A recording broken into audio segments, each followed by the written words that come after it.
आसमान उन्हीं का होता है जो उड़ना सीखते हैं। आसमान उन्हीं का होता है जो उड़ना सीखते हैं। गर हौसला है तुझमें, गर हौसला है तुझमें, तो रास्ते खुद ब खुद बनते हैं। तो हेलो दोस्तों, कैसे हैं आप सभी?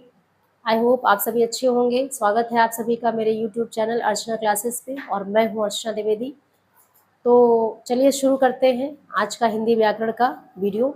और आज के वीडियो में फिर हम पढ़ेंगे समास भाग 3, क्योंकि 2 भाग हमने ऑलरेडी पढ़ा हुआ है। आज तीसरा भाग पढ़ेंगे और कोशिश यही रहेगी कि आज समाप्त भी हो जाए समास, लेकिन अगर नहीं होता है तो एक भाग मैं और लाऊंगी आपके सामने।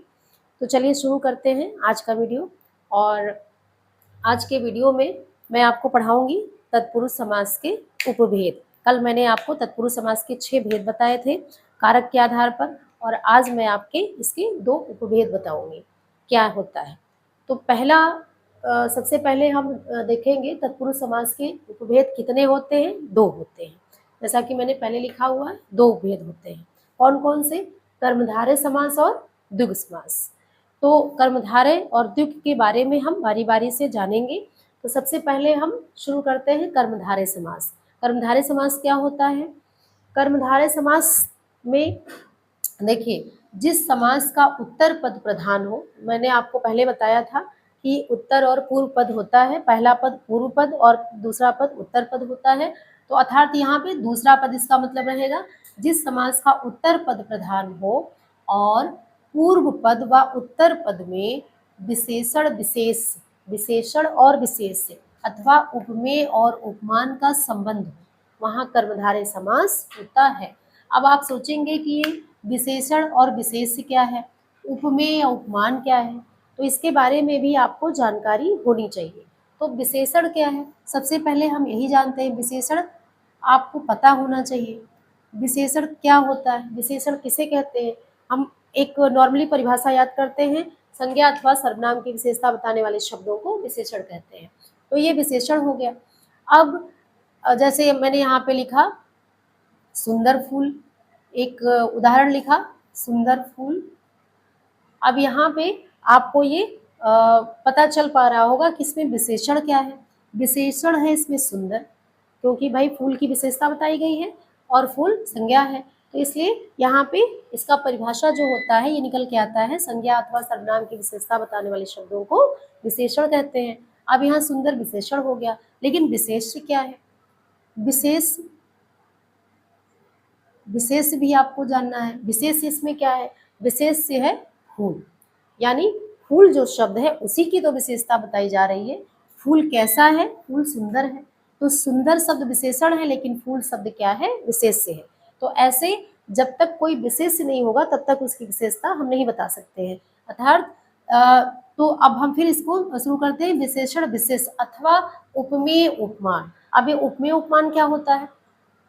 तो देखिए, उपमेय उपमेय मतलब होता है जिसकी तुलना की जाए, जिसकी तुलना की जाए। और उपमान क्या होता है? उपमान होता है जिससे की जाए, जिससे तुलना की जाए, जिससे तुलना की जाए। अब जैसे उपमेय, यहाँ पे मैंने कहा सीता जी का मुख चंद्रमा के समान है, चंद्रमा के समान है। अब मैंने एक एग्जाम्पल आपको यहाँ उदाहरण दिया सीता जी का। अब आप कहेंगे इसमें उपमेय और उपमान क्या है, सबसे पहले यही समझना है। तो अब सीता जी जो हो गई, ये क्या हो गई? ये हो गई उपमेय। और सीता जी का मुख जो है वो कैसा है? चंद्रमा के समान। तो चंद्रमा जो हो गया ये हो गया उपमान, यानी सीता जी का मुख किसके समान बताया गया? चंद्रमा के समान। तो सीता जी का जो मुख है, जो सीता जी हो गई, वो हो गई उपमेय। सीता जी की ही तो तुलना की जा रही है ना। और किससे तुलना की जा रही है? चंद्रमा से की जा रही है। तो जिसकी तुलना की जाए वो होता है उपमेय, और जिससे तुलना की जाए वो होता है उपमान। ठीक, तो पहले इसलिए मैंने आपको ये बता दिया कि ये चीजें जब आपको क्लियर रहेंगी तो आप ये समझ पाएंगे कि ये होता क्या है। तो चलिए अब आगे फिर हम शुरू करते हैं, आते हैं अपने टॉपिक पे। तो जैसा मैंने अभी आपको परिभाषा बताया कि जिस समास का उत्तर पद प्रधान हो और पूर्व पद व उत्तर पद में विशेषण विशेष्य अथवा उपमेय और उपमान का संबंध हो, वहां कर्मधारय समास होता है। अब यहाँ पे देखिए कुछ उदाहरण भी हम देखेंगे। जैसे हमने कहा नील कमल, नील कमल। अब कमल कैसा है? नीला है। तो पहला शब्द यहाँ पे क्या हो गया? विशेषण हो गया, और दूसरा शब्द क्या हो गया? विशेष्य हो गया। तो नीला, कमल नीला है ना, कमल कैसा है? नीला है। अब इसी तरह दूसरा उदाहरण भी ले लीजिए, कमल नयन। कमल नयन, नयन कैसा है? कमल के समान है। तो कमल यहाँ क्या हो गया? विशेषण, और नयन क्या हो गया? विशेष्य हो गया। इसी तरह और भी उदाहरण लिख लीजिए, जैसे मुखचंद्र। चंद्र क्या हो गया? यहाँ मुख कैसा हो गया? यहाँ पे मुख चंद्र के समान, अर्थात मुख क्या हो गया? विशेषण, और चंद्र क्या हो गया? यहाँ पे देखिए, सॉरी, यहाँ पे आपका ये जो मुख हो जाएगा ये उपमेय हो जाएगा, और चंद्र क्या हो जाएगा? उपमान हो जाएगा, क्योंकि यहाँ पे तुलना की जा रही है। मुख कैसा है? चंद्रमा के समान है। तो ये चंद्रमा जो, चंद्र जो हो जाएंगे वो उपमान हो जाएंगे, और मुख जो हो जाएगा वो उपमेय हो जाएगा। ठीक, अब इसी तरह बहुत और भी आप लिख सकते हो। जैसे आपने एक लिखा कमल नयन लिखा, आपने लिखा नील कमल लिखा, कमल मुख लिखा, है ना, कमल मुख, मुख कैसा है? कमल के समान है। ये भी आपका उपमेय और उपमान में आएगा। तो इस तरह का जो एग्जाम्पल आपको मिलेगा ये कर्मधारय का एग्जाम्पल है। और जैसे हमने यहाँ पे लिखा, एक एग्जाम्पल लिखा पीताम्बर लिखा, ये एग्जाम्पल आपको बहुब्रीहि में भी मिलता है और कर्मधारय में भी मिलता है। तो आप कहते हैं कंफ्यूजन बहुत ज्यादा रहती है, लेकिन जब कर्मधारय में हम इसका विग्रह करेंगे तो क्या करेंगे? पीला है वस्त्र, बस इतना, पीला है वस्त्र या पीला वस्त्र है भी, अगर आप नहीं लगाओगे तो भी चलेगा, पीला वस्त्र। ठीक, लेकिन जब हम इसको बहुब्रीहि में करेंगे तो हम क्या लिखेंगे? विग्रह करेंगे, पीला है वस्त्र जिसका अर्थार्थ वहां पे किसी तीसरे के लिए हम इसको बताएंगे। लेकिन कर्मधारय में ऐसा नहीं होता। अब जैसे आपने लिखा कमल नयन, तो कमल नयन कमल के समान, नील कमल, कमल कैसा है? नीला है ना, कमल नीला है। तो कमल मुख, मुख कैसा है? कमल के समान है। तो इस तरह हम यहाँ पे किसी तीसरे के लिए कोई इशारा, कोई संकेत नहीं करते। ये विग्रह बताता है कि ये कर्मधारय का समास है। और आप यहाँ पे लिख सकते हो कमल के समान नयन, कमल के समान नयन। इसका जब विग्रह होगा तो ये हो जाएगा। इसी तरह ये सब के विग्रह भी ऐसे बनेंगे आपके। मुख चंद्र, मुख कैसा है? चंद्र के समान, मुख चंद्र के समान। यहाँ पे आप लिख सकते हो कमल मुख, यानी यहाँ पे मुख ये भी है, मुख कमल के समान है ना। तो आपको जब विग्रह करेंगे तो आपको पता चलेगा कि ये कर्मधारय समास है। ये शब्द आपको बहुब्रीहि में भी मिलता है और कर्मधारय में भी मिलता है। ऐसे और भी एक आध एग्जाम्पल होंगे, लेकिन कंफ्यूजन वहाँ आप पूरी तरह श्योर हो जाइए कि जब आप कर्मधारय में अगर ये आता है, कर्मधारय में आपको लिखा हुआ मिलता है, तो आपका विग्रह यही बनेगा, पीला है वस्त्र, अर्थात बस इतना ही आपका विग्रह बनेगा, पीला है वस्त्र। लेकिन जब आप बहुब्रीहि में इसको देखेंगे तो ये किसी तीसरे के लिए संकेत करेगा, पीला है वस्त्र जिसका अर्थात विष्णु जी। इस तरह उसको हम विग्रह करेंगे।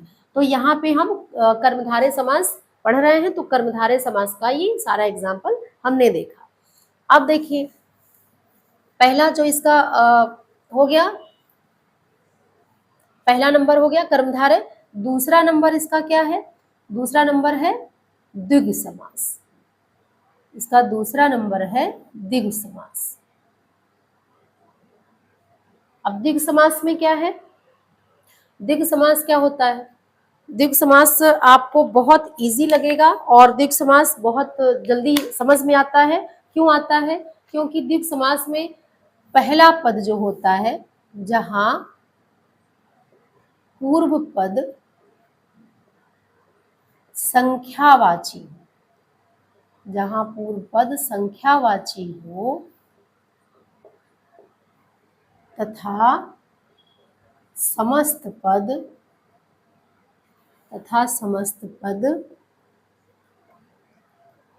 समूह या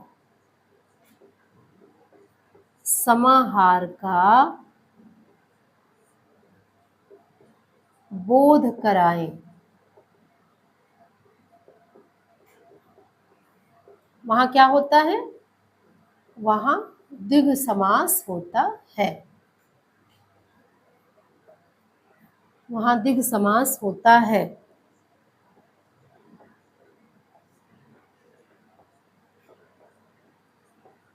यह आपका परिभाषा हो गया द्विगु समास का। क्या हो गया? जहां पूर्व पद यानी पहला पद जो है संख्यावाची हो, यानी पहले पद में आपको पढ़ के ही पता चल जाएगा कि ये संख्या इसमें कुछ लिखी हुई है।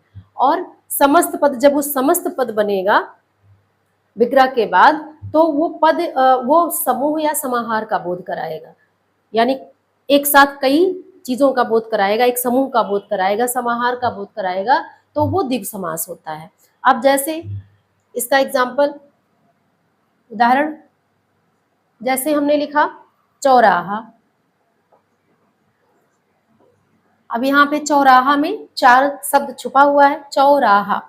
अब यहाँ पे आपने पहला शब्द देखा संख्यावाची है और ये एक समूह का बोध करा रहा है, 4 राहों का समाहार या समूह। ठीक, 4 रास्ते जहां पे मिले हों वहां पे चौराहा कहलाता है। अगला, और जैसे त्रिलोचन, त्रिलोचन, त्रि मतलब 3, 3 लोचन मतलब नयन, 3 लोचन, 3 नयन हो, 3 लोचन या नयन, 3 आंख, समाहार या समूह। उसी तरह आप अगला देखिए, जैसे हम कहेंगे दोपहर, दोपहर, तो यानी दो, यहाँ पे 2 शब्द छुपा हुआ है, और पहर मतलब घड़ी, 2 पहरों का समूह, 2 पहरों का समूह।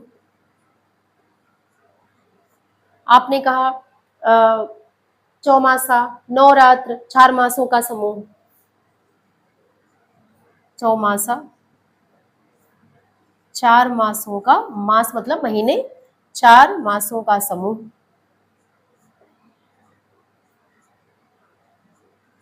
तो कहने का मतलब क्या है? कहने का मतलब, जैसे आपने एक और उदाहरण लिखा अष्टाध्यायी, अष्टाध्यायी। अब अष्टाध्यायी मतलब क्या? यहाँ पे 8 शब्द छुपा हुआ है, संस्कृत में जो हम बोलते हैं अष्ट, तो 8 अध्यायों का समूह, 8 अध्यायों का समूह, ये हो गया।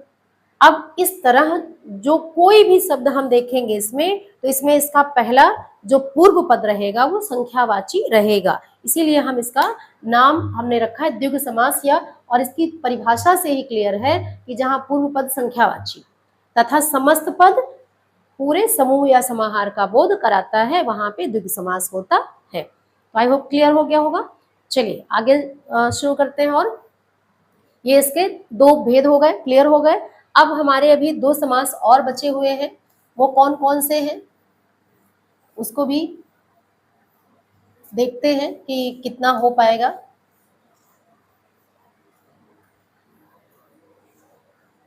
तो अभी हमको पढ़ना है क्या क्या? अभी हमको पढ़ना है जो हमारा तीसरा समास है, वो है द्वंद्व समास। हमको पढ़ना है द्वंद्व समास, यानी अभी ये मेन जो हमारे 4 समास थे, इसमें ये तीसरा बचा हुआ है और चौथा भी बचा हुआ है। तो अभी हम तीसरा पढ़ने जा रहे हैं द्वंद्व समास। ये द्वंद्व समास क्या होता है? द्वंद्व समास जिस समास के दोनों पद प्रधान हो, जिस समास के दोनों पद प्रधान होते हैं। मैं थोड़ा मार्कर बदल के लिख रही हूँ। तो यहाँ पे हम लिखेंगे जिस समास के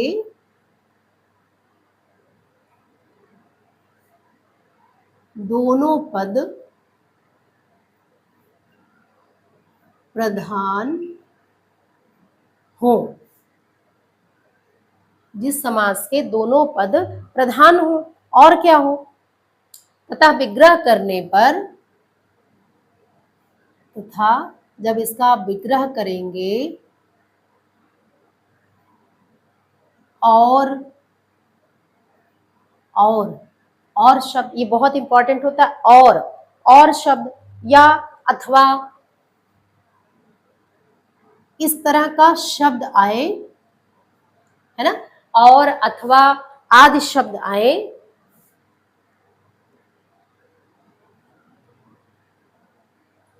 विग्रह करने पर आदि शब्द जब आता है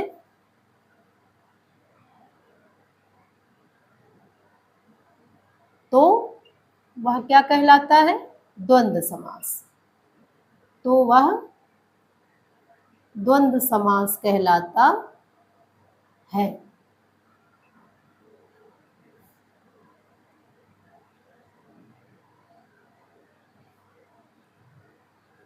ये इसका डिफिनेशन हो गया द्वंद्व समास, है ना। तो द्वंद्व समास में क्या होता है, द्वंद्व समास में जिस समास के दोनों पद प्रधान हो, दोनों पद उत्तर और पूर्व, पूर्व और उत्तर दोनों पद प्रधान हो, तथा विग्रह करने पर और अथवा इस तरह का शब्द आए, तो वहां पे द्वंद्व समास कहलाता है। अब जैसे इसके बहुत सारे एग्जाम्पल हैं, जैसे एग्जाम्पल हम देखते हैं, उदाहरण देखते हैं। जैसे माता पिता, बहुत पूछा जाता है, रात दिन, सुख दुख,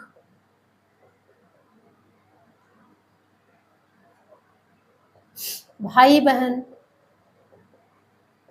ऐसे ढेरों एग्जाम्पल भरे पड़े हैं। आप पुण्य यहाँ पे आप तुरंत जान जाएंगे कि कैसे ये द्वंद्व समास है, क्योंकि यहाँ पे योजक चिन्ह के साथ ये मिलता है, योजक चिन्ह बीच में मिलेगा, और इसीलिए इसके देखिए दोनों पद प्रधान है, माता भी प्रधान है, पिता भी प्रधान है, यानी पूर्व पद भी प्रधान है और उत्तर पद भी प्रधान है, इसके दोनों पद प्रधान होते हैं। और जब हम इसका विग्रह करते हैं तो और या अथवा आदि ऐसे शब्द आते हैं। जैसे हम यहाँ पे क्या करेंगे, माता और पिता, माता और पिता,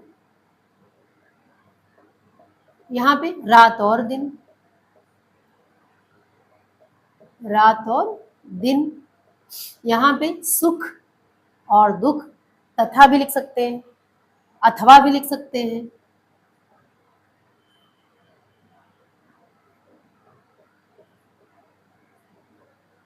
भाई और बहन,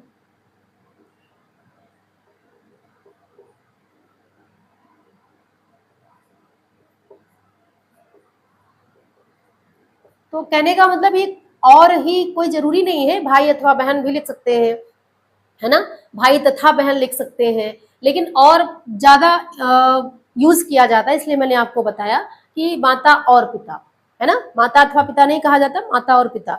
तो इसी तरह ये और शब्द ज्यादा ट्रेंडिंग में रहता है, ये ज्यादा यूज किया जाता है। और बाकी आप इसको भी यूज कर सकते हो, तथा अथवा ये सब भी यूज कर सकते हो। तो कहने का मतलब यहाँ योजक चिन्ह के साथ आपको ये समस्त पद मिलेगा, और जब आप विग्रह करेंगे तो और अथवा तथा आदि शब्द आते हैं, तो ये हो जाता है द्वंद्व समास। ठीक, अब जो हमारा एक लास्ट जो बचता है वो क्या होता है, बहुव्रीहि समास। बहुव्रीहि समास, ये हमारा लास्ट जो है चौथा नंबर का समास ये होता है। अब बहुव्रीहि समास क्या होता है, बहुव्रीहि समास, और मैंने पहले भी बताया था कर्मधारय समास में बहुत बच्चे कंफ्यूज हो जाते हैं, लेकिन उसमें आप थोड़ा सा अगर दिमाग लगाएंगे तो ये कंफ्यूजन दूर हो जाएगी। तो चलिए बहुव्रीहि समास पढ़ते हैं। जिस समास के दोनों पद क्या हो, क्या प्रधान हो, ऐसा है, बताइए। जिस समास के दोनों पद प्रधान ना हो, ना शब्द पे ध्यान दीजिएगा, ना हो, है ना, जिस समास के दोनों पद प्रधान ना हो और समस्त पद के अर्थ के अतिरिक्त, और जो समस्त पद का अर्थ है और समस्त पद के अर्थ के अतिरिक्त, समस्त पद के अर्थ के अतिरिक्त कोई सांकेतिक अर्थ प्रकट हो। संकेत से मतलब किसी तीसरे के बारे में कहा जाए तो सांकेतिक अर्थ प्रकट हो, वहां बहुब्रीहि समास होता है। वहां बहुब्रीहि समास होता है। ये हो गया अंतिम जो नंबर 4 का था बहुब्रीहि। देखिए, जिस समास के दोनों पद प्रधान ना हो, यहाँ पे ये नहीं कि प्रधान हो, दोनों पद, ना उत्तर पूर्व पद ना उत्तर पद, कोई पद प्रधान नहीं होता है, और समस्त पद के अर्थ के अतिरिक्त, जो समस्त पद है उसके अर्थ के अतिरिक्त कोई सांकेतिक अर्थ प्रकट हो, और वहां पे बहुब्रीहि समास होता है। यानी समस्त पद जो बना उसका अर्थ जो निकला वो किसी तीसरे के लिए संकेत दे रहा है, अपने सामान्य अर्थ को छोड़ के विशेष अर्थ दे रहा है, किसी तीसरे के लिए इशारा कर रहा है। यही होता है बहुब्रीहि समास। जैसे आपने कहा नीलकंठ, नीला है कंठ जिसका अर्थात कौन है? शिव जी, अर्थात शिव जी, इन्हीं का कंठ नीला है, हलाहल इन्होंने ही पिया था, और तो किसी के बस की बात थी नहीं। आप इसी तरह गजानन, गज है आनंद जिसका, गज मतलब हाथी,